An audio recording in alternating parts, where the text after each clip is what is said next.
Com a palavra, o senhor Rubens Roberto Rebelo Casara, professor e doutor em Direito, com especialização em Direito Processual Penal. Senhor presidente, agradeço muito o convite dessa comissão. É, de fato, um prazer estar aqui para debater democraticamente esse projeto, o projeto de lei do Senado 402 de 2015. Cumprimento a todos os presentes, em especial os parlamentares. E de início, e por mais desnecessário que isso possa parecer, eu gostaria de lembrar a todos que o Estado democrático de direito ele se caracteriza pela existência de limites ao exercício do poder. Nas democracias, os principais limites são os direitos e garantias fundamentais. Cada vez que um limite é afastado, cada vez que um direito ou uma garantia constitucional ela é relativizada, o Estado caminha rumo ao autoritarismo, ao Estado policial, ao Estado total. Aliás, Estado total, por definição, é aquele Estado sem limites éticos ou jurídicos. E é justamente isso, a relativização da garantia constitucional da presunção de inocência, o que ocorre no PLS 402 de 2015, que surge num contexto muito bem definido, num contexto em que há um sucesso midiático popular de uma grande operação de combate à corrupção conduzida pelo professor Sérgio Moro, chamada Operação Lava Jato. Deixar bem claro que esse projeto não trata de acelerar o procedimento rumo a uma resposta definitiva a um fato etiquetado de criminoso. Na realidade, esse projeto aumenta as hipóteses de encarceramento enquanto o processo continua. São coisas muito diferentes. Para levar a sério o processo legislativo, nós devemos chamar as coisas pelos nomes. Tá?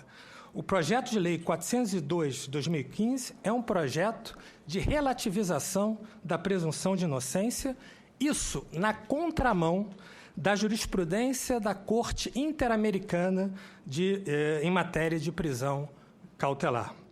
Vou até fugir de exemplos da Europa para ficar numa realidade muito mais próxima, que é da Corte Interamericana.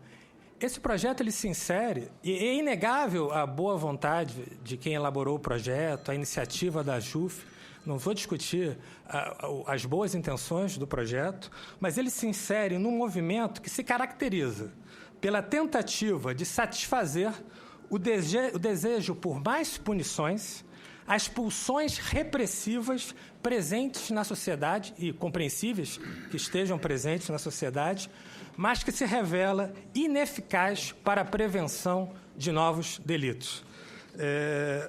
Depois eu posso passar a referência de inúmeras pesquisas que têm demonstrado que o aumento do encarceramento não repercute na diminuição da prática de delitos.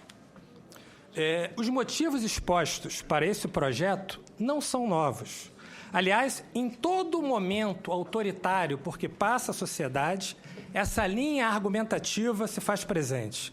Basta lembrar dos argumentos contrários à presunção de inocência, já presentes na obra do professor Vincenzo Manzini, que foi o principal teórico responsável pela elaboração do chamado Código Rocco de 30, que é um marco legislativo do fascismo clássico italiano. Esse marco legislativo do fascismo clássico italiano, que foi apropriado no Brasil durante a ditadura do Estado Novo e que gerou o nosso Código de Processo Penal, que em sua origem, hoje já sofreu várias modificações, em sua origem é quase uma reprodução do Codice Rocco italiano. Mas não é isso. No fascismo clássico italiano, no sistema da justiça penal nazista, no stalinismo soviético, a presunção de inocência foi excluída ou relativizada. Aliás, essa expressão que foi utilizada pelo colega, o professor Fábio, presunção de não culpabilidade, ela surge, foi cunhada pelo Manzini, ela surge no contexto daqueles teóricos que procuravam legitimar a justiça penal fascista como uma forma de deslegitimar, no plano linguístico, o princípio da presunção de inocência, que alguns chamam de estado de inocência. Do ponto de vista da dogmática, e por evidente aqui eu estou falando de uma dogmática crítica, ou seja, de uma dogmática que não serve aos donos do poder, e estou falando tanto do poder político quanto do poder econômico, o princípio da presunção de inocência tem tríplice dimensão. A grosso modo, do princípio da presunção de inocência nascem 3 normas distintas. Primeiro, já mencionado pelo professor Sérgio Moro, uma dimensão probatória, ou seja, cabe ao Estado que quer punir quem viola a lei o encargo, o ônus de provar que aquela pessoa precisa ser presa, que aquela pessoa cometeu o crime, e não ao indivíduo. Por evidente, o PLS, aqui em comento, viola essa dimensão probatória do princípio da presunção de inocência na medida em que transfere ao imputado, aquele a quem se atribui a prática de um crime, o ônus de provar que não irá fugir ou que não irá praticar novas infrações se continuar solto. Isso constitui aquilo que na doutrina se chama de prova diabólica, porque é prova de fato negativo, algo extremamente difícil, quando não impossível, fazer prova de que não vou fazer alguma coisa no futuro. Como eu vou fazer uma prova de que eu não vou fugir caso esteja sendo acusado da prática de um delito? Também o princípio da presunção de inocência produz uma norma de tratamento. Basicamente é o seguinte: as pessoas devem ser tratadas como se inocentes fossem até o trânsito em julgado de sentença penal condenatória. E só registrar, presunção de inocência e duplo grau de jurisdição são 2 garantias distintas. E diga-se, 2 garantias do indivíduo e não da sociedade contra o indivíduo. Como norma de tratamento, também me parece que salta aos olhos que o PLS viola essa norma de tratamento na medida em que aumenta as hipóteses de pessoas responderem a processos presas sem que o Estado demonstre a necessidade dessas prisões. Por quê? Porque se o Estado demonstra a necessidade da prisão, hoje a pessoa já pode ficar presa desde o 1º grau de jurisdição. Por fim, também se extrai do princípio da presunção de inocência uma norma de garantia. O que significa isso? A presunção de inocência existe para garantir a parte mais fraca da relação processual. No caso, o indivíduo que se encontra, em regra, no processo penal, confrontando em um duelo intelectual com o Estado. É, portanto, um marco liberal e, por isso, detestado por atores sociais autoritários em todo o mundo. Note-se também que não socorre aos defensores do projeto sequer o princípio da proporcionalidade. O princípio da proporcionalidade, ele existe numa tentativa de racionalizar os atos dos diversos poderes, do poder legislativo, do poder executivo e do poder judiciário. Por que ele viola o princípio da proporcionalidade? Mais precisamente, num subprincípio que se chama princípio da necessidade.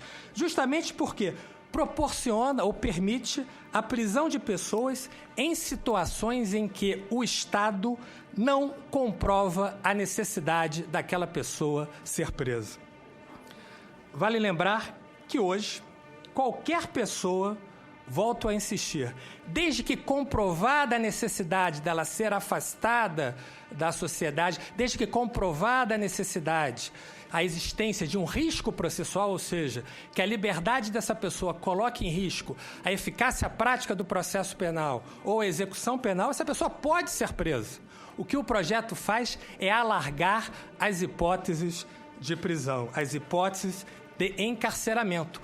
como se o Brasil já não fosse um dos países que mais prende antes do trânsito em julgado das sentenças no mundo. Como bem lembrou o Antônio César, meu colega da Magistratura Federal, como bem lembrou, 40% hoje dos presos são presos antes do trânsito em julgado. Por quê? Porque, nesses casos, o juiz entendeu a necessidade da custódia. O que esse projeto quer é transferir a prova dessa necessidade para o indivíduo. Na realidade, o indivíduo tem que demonstrar a desnecessidade da custódia, o que me parece, do ponto de vista rigorosamente dogmático, um equívoco e clara violação ao princípio da presunção de inocência. De igual sorte, essa parte aqui me parece bem interessante, ao contrário do que pretendem alguns doutrinadores e alguns defensores desse projeto de lei, não é possível ponderar, de um lado, o interesse abstrato à segurança pública, o interesse da coletividade, o interesse da população, a moral do povo brasileiro, e do outro, o interesse concreto à liberdade do João, do Paulo e da Maria, sob pena de sempre nós afastarmos os direitos individuais em nome do interesse coletivo. Dworkin, desculpa citar um autor estrangeiro, um autor sempre citado, mas autores bons têm que ser sempre citados, é melhor citar um autor estrangeiro bom do que um autor nacional deficiente do ponto de vista dogmático. Dworkin vai dizer o seguinte: não é possível ponderar interesses de densidades distintas. Não dá para ponderar um interesse abstrato com um interesse concreto, sob pena dos interesses individuais serem sempre aniquilados em concreto. Além do que, esse tipo de ponderação entre interesses de densidades distintas era normal, para citar um exemplo alienígena, era normal na Alemanha nazista, onde o discurso de proteção dos valores do povo alemão, ou de combate à corrupção, ou da degeneração da classe política, serviu para quê?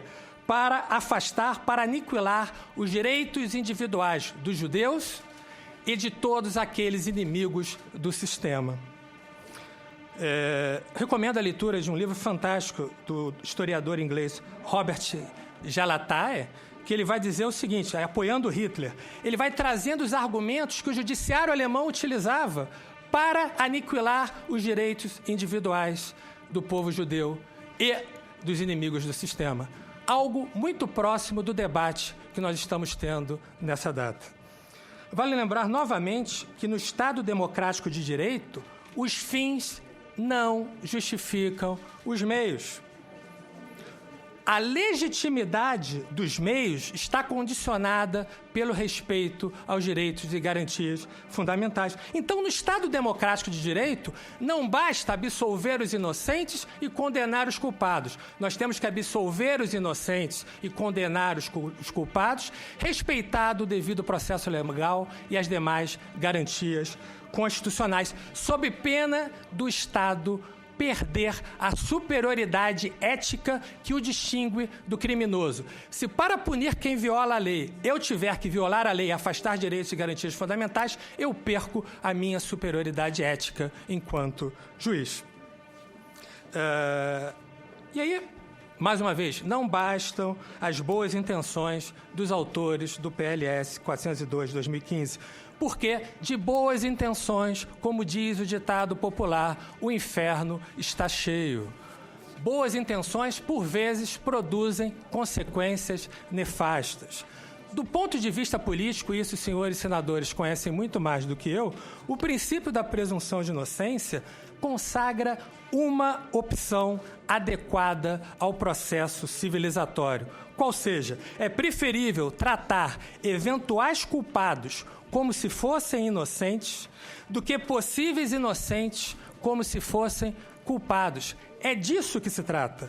O projeto de lei 402 de 2015, ao contrário, faz uma aposta na legitimidade de se tratar eventuais inocentes como se fossem culpados, ainda que sejam 1%, 2%, 10%, 20%. É algo como um dano colateral. O cara inocente deixa ficar preso. Simbolicamente, nós estamos fazendo o nosso serviço.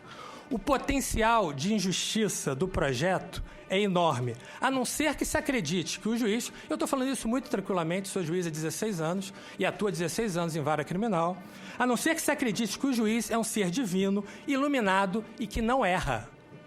Gostaria, aliás, nesse ponto, de ressaltar, é preciso sempre e sempre desconfiar do poder.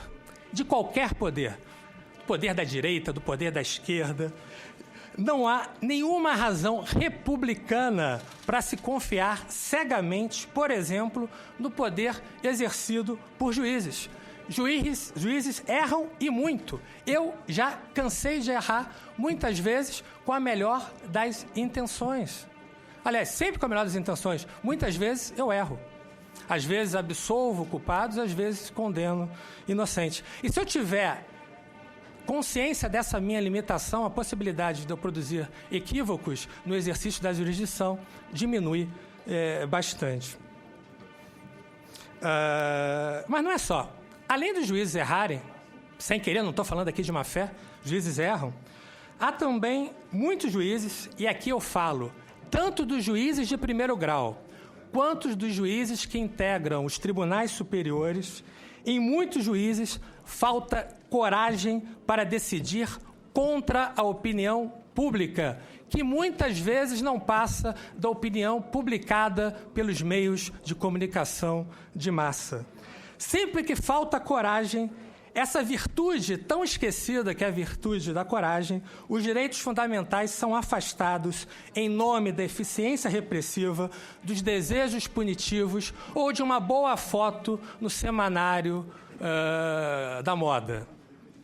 Direitos são violados porque os juízes têm medo de serem atacados pela mídia ou etiquetados de cúmplices dos criminosos, de estarem colaborando com a corrupção, com o aumento da criminalidade, ou, mais recentemente, de serem petralhas, por mais que o juiz deteste ou não tenha qualquer simpatia por qualquer partido político. Como se não bastasse os erros que são produzidos e a falta de coragem de parcela da magistratura, deixando bem claro que isso não atinge toda a magistratura, os direitos fundamentais são violados por uma questão de ordem hermenêutica. A sociedade brasileira está inserida em uma tradição secularmente autoritária. Os juízes brasileiros atuam a partir de uma pré-compreensão autoritária que condiciona a aplicação das leis. Vale lembrar que tem uma diferença ontológica entre o texto de lei, o que vocês produzem, e a norma que vai ser produzida pelo juiz a partir do texto de lei. A norma é sempre produto do intérprete. Intérpretes autoritários que apostam no uso de medidas de força, como a prisão, em detrimento de medidas de conhecimento, produzem normas autoritárias.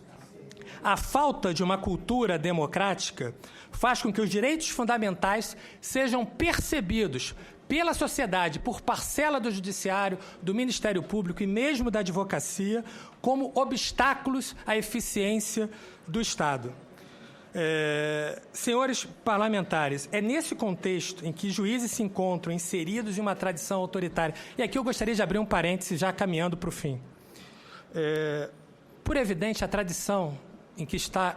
A tradição brasileira é diferente da tradição francesa, é diferente da tradição norte-americana, em termos de consciência dos direitos e de respeito aos direitos fundamentais. Vamos ver quantas pessoas a polícia mata na França e vamos ver quantas pessoas a polícia mata no Brasil. Quantos policiais são mortos na França e quantos policiais são mortos no Brasil.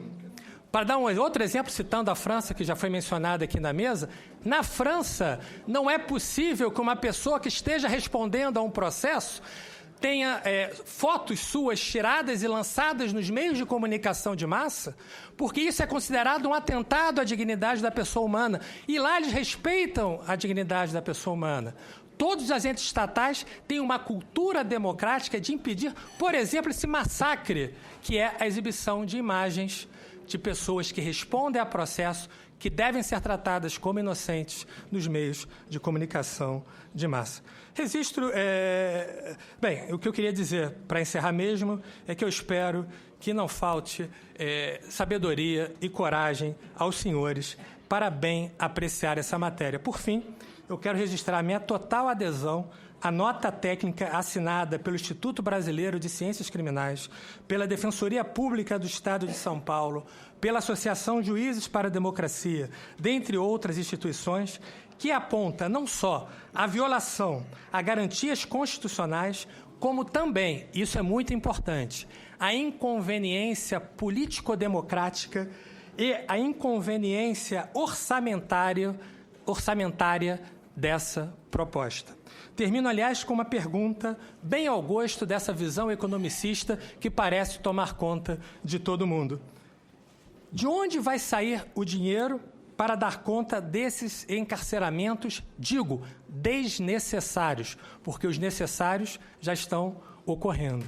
E mais, quem irá suportar o custo social, econômico e político dessa medida? Mais uma vez, agradeço a oportunidade. Devolvo a palavra ao relator. Senhor presidente, só alguns esclarecimentos a essa altura do debate. Importante frisar ao doutor Rubens Casara, que deu aqui importantes contribuições, que esse debate ele está pautado nesta comissão desde 2011. Portanto, não estamos movidos por qualquer sentimento midiático, de onde quer que seja. Esse debate ele inicia-se aqui por inspiração do ministro César Peluso, que foi presidente do Supremo Tribunal Federal, que aqui esteve e proferiu as seguintes palavras. Portanto, não se trata de um tema conjuntural. O que essa comissão está tentando é fazer uma avaliação do sistema. O sistema como vai bem? O sistema como vai, padece de mudanças e reformas? Eu vou ouvir Vossa Excelência. O sistema como vai, ele tem produzido impunidade? Então, o sentimento que nos move é nessa direção, e eu vou trazer aqui a fala do ministro Peluso. O sistema não é apenas custoso, é ineficiente, ele é danoso e, eu diria, perverso.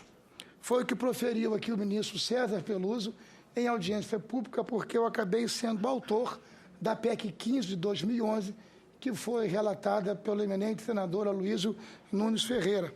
Em outro ponto, afirma Sua Excelência o ex-ministro e professor César Peluso: para esta crise, que me parece acima de qualquer disputa, nós poderíamos pensar quais as soluções. Nós temos, de um lado, soluções pontuais que já foram tomadas e que podem ser aventadas. Tivemos várias leis extravagantes de reforma dos códigos de processo e nenhuma delas produziu uma redução definitiva dessa crise. Essas soluções pontuais, na verdade, não descem à raiz da crise. Seus resultados práticos, com a vênia, são pífios. Então, essa comissão, ela tem esse princípio e esse propósito. O propósito de avaliar o sistema. E, evidentemente, que nós estamos aqui de uma iniciativa polêmica, de uma iniciativa complexa.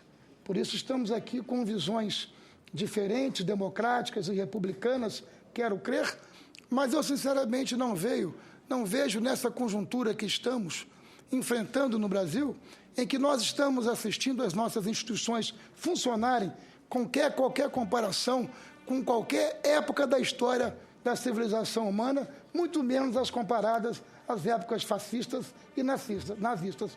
Eu refuto por completo essa afirmação por não encontrar eco na realidade democrática e republicana que nós estamos assistindo em nosso país. Muito obrigado, senhor presidente.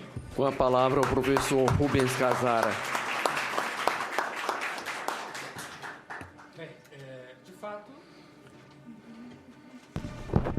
Achei que tinha me cortado. Bem, de fato, eu, particularmente, se dei essa impressão, não foi voluntário, talvez até inconscientemente, porque eu não comparei o nosso momento histórico com o nazismo nem com o fascismo. Até porque no nazismo e no fascismo nós não estaríamos aqui. Aliás, nem eu, nem o senhor, provavelmente. E se o senhor estivesse aqui, o senhor não merecia estar aqui, né? Porque no nazismo e no fascismo não há espaço para troca de ideias democráticas. Vossa Excelência quem trouxe a presença não, dessa sim, eu trouxe um dado conceito histórico, que é o argumento utilizado no fascismo, e no fascismo clássico italiano da década de 20 e 30, e no nazismo, que é o mesmo argumento, do ponto de vista retórico, que muitas vezes é utilizado, que vem de tempos em tempos.